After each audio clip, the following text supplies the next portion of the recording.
Bonjour Frédéric. Voilà, nous sommes contactés par de nombreux collègues qui ne comprennent pas pourquoi sur leur salaire du mois de janvier 2023, ils ont tout simplement une perte de salaire. Et d'autres nous disent que non, justement, ça n'a pas bougé et en fait, on n'y comprend rien. Est-ce que tu peux nous expliquer ce qui se passe?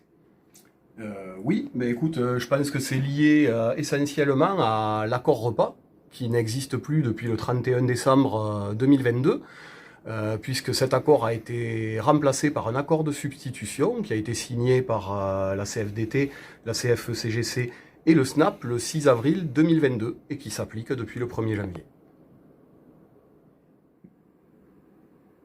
Mais dis-moi Fred, c'est quoi cet accord de substitution? En fait, c'est parce que la direction régionale a dénoncé tous les accords qui existaient en Occitanie, c'est-à-dire l'accord prime repas, l'accord prime transport, l'accord titre restaurant. Et en fait, elle a proposé un accord de substitution qui maintient malheureusement les inégalités entre l'Est et l'Ouest. Mais dis-moi Fred, tu parles d'inégalité, c'est-à-dire? Mais inégalité parce que un point central de ces négociations, c'était quand même d'élargir l'accord à toute la région.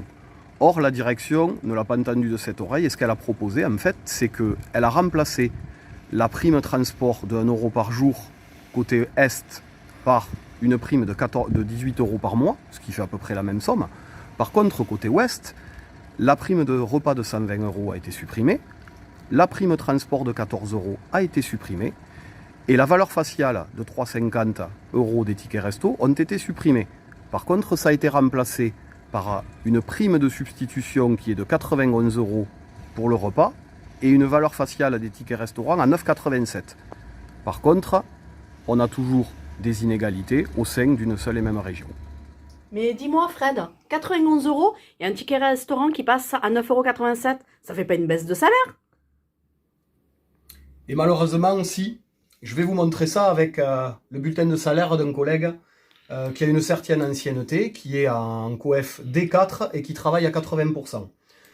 Donc, son bulletin de salaire de janvier 2022, on voit en haut la valeur du point, qui est de 3,13 € et la partie fixe du salaire, qui est de 303 €. On verra parce que ça a son importance pour la suite.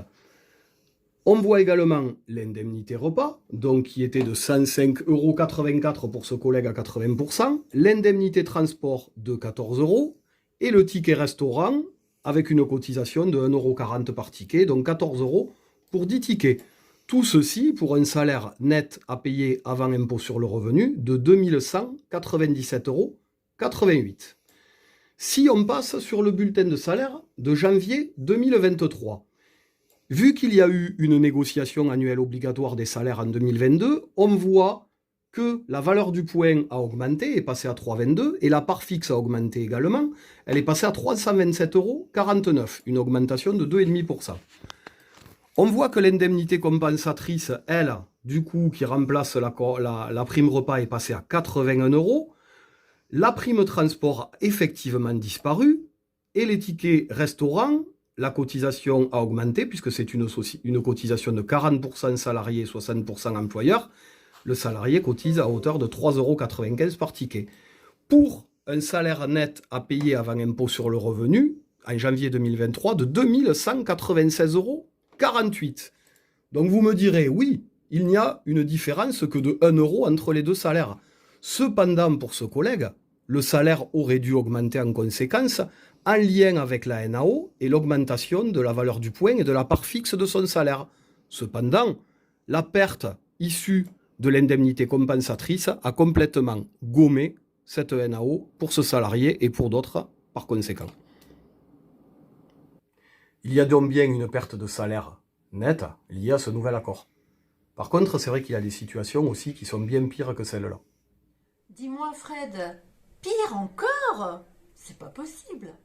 Et malheureusement, si. Je pense surtout à tous les nouveaux collègues, c'est eux que ça va toucher, tous ceux qui ont été embauchés après la dénonciation de l'accord le 21 novembre 2021, ou tous les nouveaux collègues aussi qui ont eu des ruptures de contrat CDD. Eh bien, ces collègues-là perdent l'intégralité de la prime repas de 120 € au 1er janvier 2023. Ils perdent également la prime transport de 14 € et ils ne conservent que les tickets resto avec une valeur faciale à 9,87 €. Donc pour eux, c'est très très compliqué. Dis-moi Fred, si un agent de Perpignan obtient une mutation à Toulouse, il pourra bénéficier de l'accord de substitution? Eh bien non. Quelqu'un qui arriverait par exemple de Perpignan et qui demanderait sa mutation à Toulouse ne gagnera pas le bénéfice de cet accord. Il restera sans cette prime compensatrice. Par contre, quelqu'un qui serait initialement de Toulouse et qui demanderait sa mutation par exemple à Montpellier, lui ou elle gardera cette prime de compensation. Donc, imaginez l'ambiance quand même de travail sur les sites avec certains qui gardent, certains qui n'y ont pas accès. Et pour terminer, au-delà de ça, quelqu'un qui est sur la région Occitanie-Ouest et qui demanderait sa mutation dans une autre région perdra définitivement l'accès à cette prime. Dis-moi Fred, on n'en a pas parlé jusqu'à présent, mais si je comprends bien, pour les agents publics, on n'a rien, une fois de plus. Comme tu dis, une fois de plus, les agents publics sont exclus de tout avantage dans cette affaire, comme trop souvent à Pôle emploi. C'était pourtant une belle occasion pour la direction de satisfaire tous les salariés. Mais dis-moi, Fred, si je comprends bien, dans cette négociation, les agents de l'Est, ils n'ont rien gagné. C'est exactement ça. Dès le départ, le but commun des organisations syndicales était d'étendre l'accord à l'ensemble de la région dans la logique du meilleur des deux. Malheureusement, en cours de route, les organisations signataires ne l'ont pas entendu de cette oreille. Mais dis-moi Fred, si j'ai bien compris, ça veut dire que côté ouest, on est tous perdants? Malheureusement, oui, à des niveaux différents, mais toutes et tous perdants.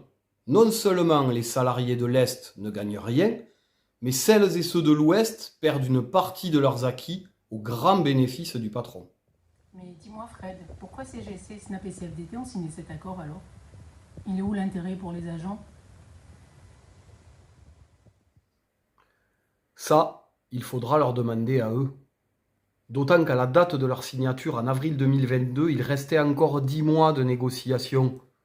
Il était donc urgent de ne pas se presser et de continuer à faire front commun face à la direction pour obtenir gain de cause pour tous les salariés. Les signataires en ont décidé autrement bien trop tôt, et ça le SNU le déplore.